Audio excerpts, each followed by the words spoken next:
ఎంతో ధైర్యంగా వాటిని ఎదుర్కొని పోరాటం చేస్తూ ఉన్నారు. ఆ ధైర్యం అనేది మిగతా మహిళలకు ఎంతో ఆదర్శం. అలాంటి రజనీ గారికి మరొకసారి ధన్యవాదాలు తెలియజేస్తూ ఉన్నాను. అలాగే ఇప్పుడు సభను ఉద్దేశించి మాజీ లంచ్ అయ్యాక సరే నెక్స్ట్ సభను ఉద్దేశించి గుంటూరు ఈస్ట్ నియోజకవర్గ కోఆర్డినేటర్ గారైన నూరి ఫాతిమా గారిని మాట్లాడాల్సిందిగా కోరుతున్నాను. భోజనం చేయని వాళ్ళు వెళ్ళి చేసేసి వచ్చి కూర్చోవలసిందిగా కోరుతున్నాను. చేసిన వాళ్ళు కూర్చొని ఆవిడ చెప్పే సందేశాన్ని వినవలసిందిగా కోరుతూ ఉన్నాను. మీ అందరికి తెలుసు ఇప్పుడు కూటమి ఎలాంటి రాక్షస పాలన అందిస్తూ ఉంది, ఏ విధంగా మోసం చేశారు, దాన్ని వాళ్ళ ప్రత్యక్షంగా వాళ్ళు అనుభవించిన ఎక్స్పీరియన్స్ని ఇప్పుడు మాట్లాడుతున్న వక్తలందరూ కూడా చెప్తూ ఉన్నారు. ఇప్పుడు నూరి ఫాతిమా గారు చెప్పే సందేశాన్ని వినవలసిందిగా కోరుకుంటున్నాను. ముందుగా ఇక్కడ విచ్చేసిన వైఎస్ఆర్సీపీ కుటుంబ సభ్యులందరికీ పేరు పేరున నమస్కారాలు, అస్సలాము అలైకుం, వందనాలు తెలియజేస్తున్నాను. మరి అమ్మ సౌండ్ చేయకుండా కూర్చోవలసిందిగా కోరుతున్నాను ప్లీజ్. అమ్మ మీ అందరికీ తెలుసు జగన్మోహన్ రెడ్డి గారి సైన్యం ఈరోజు ఇక్కడికి వచ్చారు. ఈ సైన్యంలో కింద స్థాయి దాకా కార్యకర్త ప్రతి ఒక్కళ్ళు కూడా మేము జగనన్నకి అండగా ఉన్నామని చెప్పి తెలియజేయడం జరిగింది. 27-28 టీడీపీ వాళ్ళు ఏదో మహానాడు అని పెట్టారు. అది మహానాడు కాదు, అది భజన నాయుడు. ఎందుకనంటే దాంట్లో భజన చేయటమే సరిపోతుంది తప్ప వాళ్ళ మంత్రులకి వాళ్ళ ఎమ్మెల్యేలకి మరి అక్కడ కూర్చున్న సీఎం గారిని లోకేష్ గారిని భజన చేసి మళ్ళీ ఇంకొకసారి మళ్ళీ టికెట్ తీసుకోవాలని చెప్పి ఒక ఆలోచన తప్ప వేరే ఆలోచన మరి వాళ్ళకి లేదు. దాంట్లో ఒక చిన్న అంశం చెప్తాను. ఏదో ఒక కథ చెప్పారు. ఏం కథంటే పాము అంట పెంచారు, పాము పెంచిన తర్వాత పెద్ద అయిన తర్వాత కాటేయడానికి తినడానికి చూస్తుందంట. దానికి ఎగ్జాంపుల్ ఎవరో తెలుసా? చంద్రబాబు నాయుడు గారే. ఎందుకనంటే జగన్మోహన్ రెడ్డి గారు ఎవరిని మోసం చేయలా, జగన్మోహన్ రెడ్డి గారు ఎక్కడ అబద్ధం చెప్పలా. కానీ అబద్ధం చెప్పింది ఎవరు, మోసం చేసింది ఎవరు? అది చేసింది చంద్రబాబు నాయుడు గారు మాత్రమే అని చెప్పి విత్ ఎగ్జాంపుల్ చెప్తాను చూడండి. ఎగ్జాంపుల్ ఏంటో తెలుసా? ఆడవాళ్ళని మోసం చేసింది, ఆడవాళ్ళకి ఇంకా మిన్నగా ఇస్తానని చెప్పి ఆశ పుట్టించింది చంద్రబాబు నాయుడే. జగన్మోహన్ రెడ్డి గారు మీ అందరికీ తెలుసు, మాట ఇస్తే మాట తప్పని నాయకుడు జగన్మోహన్ రెడ్డి గారు. వెన్నుపోటుకి బ్రాండ్ అంబాసిడర్ ఎవరు?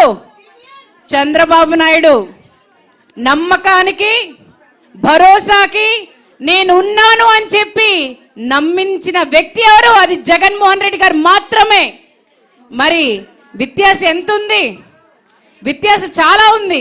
ఈ వ్యత్యాసాన్ని ఎవరు తెలుసుకోలేకపోతున్నారు. కానీ ఇప్పుడు ప్రతి ఒక్క చోట ప్రతి ఒక్క నోట అరే మేము మోసపోయాము, మాకు జగనన్న ప్రభుత్వం ఉన్నప్పుడే బాగుంది, మా ఇంటికి ఆసరా వచ్చింది, చేయూత వచ్చింది, ఈబీసీ నేస్తం వస్తుంది, కాపు నేస్తం వస్తుంది, వాలంటీర్ వస్తాడు, సచివాలయ సిబ్బంది వస్తారని చెప్పి ప్రతి ఒక్కళ్ళు కూడా చెప్పుకుంటున్నారు.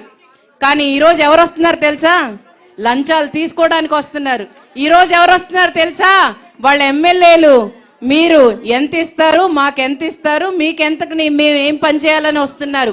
అంతే తప్ప ఎవరు కూడా ఏ వ్యవస్థ కూడా సక్రమంగా ఎక్కడా కూడా పనిచేయని పరిస్థితిలో ఈ టీడీపీ ప్రభుత్వం ఉంది.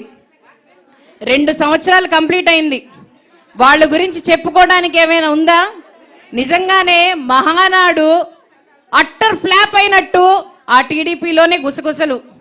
ఎందుకనంటే మహానాడులో ఎక్కడైనా కూడా ఏదైనా పార్టీలో పెద్ద కార్యక్రమం జరుగుతుంటే మేమేం చేసామని చెప్పుకుంటారు, మనం ఏం చేయాలని చెప్పుకుంటారు.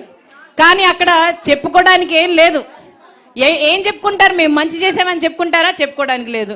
మేము మంచి చేస్తామని చెప్పుకుంటారా? అది కూడా చెప్పుకోవడానికి లేదు. అలాంటి పరిస్థితి ఈరోజు ఈ కూటమి ప్రభుత్వంలో ఉంది.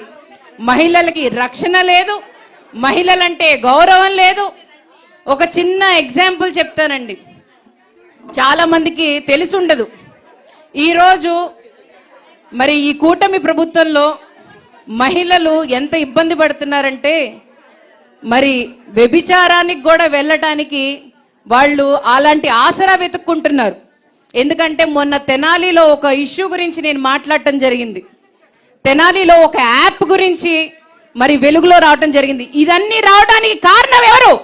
చంద్రబాబు నాయుడు మాత్రమే, ఈ కూటమి ప్రభుత్వం మాత్రమే.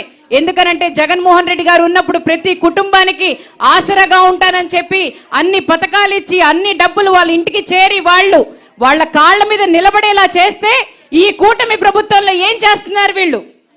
మహిళల్ని ఏ విధంగా వీళ్ళు మరి కించపిరిచే విధంగా చేస్తున్నారు ఒక్కసారి ఆలోచన చేయండి. నేను ఈరోజు ఇక్కడ ఒక ప్రతిజ్ఞ మనం అందరం కలిసి చేద్దాం. 2019లో ఇదే రోజు జగన్మోహన్ రెడ్డి గారు సీఎంగా ప్రమాణ స్వీకారం చేశారు కదా. ఈ రోజు మనం అందరం కలిసి ఒక ప్రతిజ్ఞ చేసుకుందాం. రాబోయే 2029లో మళ్ళీ జగన్మోహన్ రెడ్డి గారు నేను సీఎంగా ప్రమాణ స్వీకారం చేయాలి అని చెప్పి మనం అందరం కలిసి ప్రతిజ్ఞ చేద్దాం. చేద్దామా వద్దా? అందరి దగ్గర మీ అందరికి తెలుసు, మహిళల్ని ఏదైనా అనుకుంటే సాధిస్తారు. సాధించడానికి నడుముకి మనం కొంగు కడితే ఎలా ఉంటుందో ఒక్కసారి టీడీపీ వాళ్ళకి తీయించాలని చెప్పి ప్రతి ఒక్కళ్ళు కూడా తెలియచేస్తున్నాను. ఎందుకనంటే ఏదైనా సాధించాలన్నా, ఎవరినైనా దించాలన్నా, ఎవరికైనా వాళ్ళ తీరుని చూయించాలన్నా అది మహిళల వల్లే సాధ్యం అవుతుంది. కాబట్టి ఇక్కడ ఉంది వైఎస్ఆర్సీపీ శ్రేణులం, వైఎస్ఆర్సీపీ వారియర్స్, వైఎస్ఆర్సీపీ జగన్మోహన్ రెడ్డి గారిని గెలిపించడానికి ప్రతి ఒక్కళ్ళం కూడా కంకణం కట్టుకుని ఉన్నాం. కాబట్టి ప్రతి ఒక్కళ్ళు ప్రజలకి మంచి చేసే నాయకుడు, ప్రజల కోసం ఉండే నాయకుడు, ప్రజలతో ఉండే నాయకుడు జగన్మోహన్ రెడ్డి గారు మాత్రమే ఈ ఏపీలో అని చెప్పి మళ్ళీ ఇంకొకసారి తెలియచేయాల్సిన బాధ్యత మన అందరి మీద ఉంది. కాబట్టి ప్రతి ఒక్కళ్ళం కూడా ఈ రోజు నుంచి రాబోయే 2029 వరకు ప్రతి ఒక్కళ్ళు కూడా కష్టం పడదాం. అలాగే ఇంకొక చిన్న ఇంపార్టెంట్ విషయం చెప్తాను వినండి. సర్ ప్రక్రియ జరుగుతుంది. సర్ ప్రక్రియలో మీరు గుర్తుపెట్టుకోవాల్సింది ఏంటో తెలుసా? మీ ఇంటి పక్కన ఉన్న వాళ్ళు, మీ బూతుల్లో ఉన్న వాళ్ళు ఎక్కువగా ఓట్లు మహిళలది తీయడానికి చూస్తారు. ఎందుకనంటే మహిళలకి అండగా ఉంది జగన్మోహన్ రెడ్డి గారు. మహిళలు ఎవరికి అండగా ఉన్నారు అనంటే జగన్మోహన్ రెడ్డి గారికి అండగా ఉన్నారు. కాబట్టి వీళ్ళు ఓట్లు తొలగిస్తేనే మనం గెలుస్తామని చెప్పి వాళ్ళు అనుకుంటున్నారు.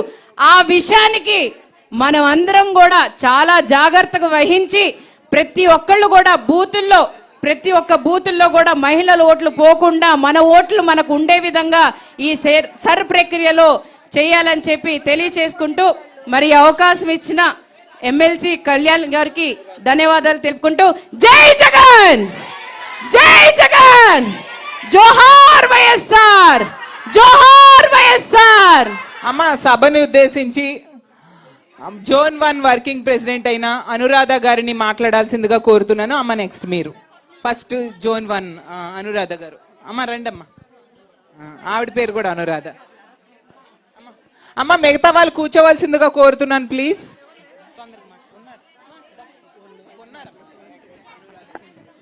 సభకు నమస్కారం.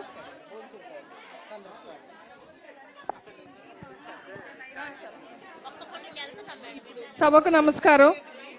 ఈరోజు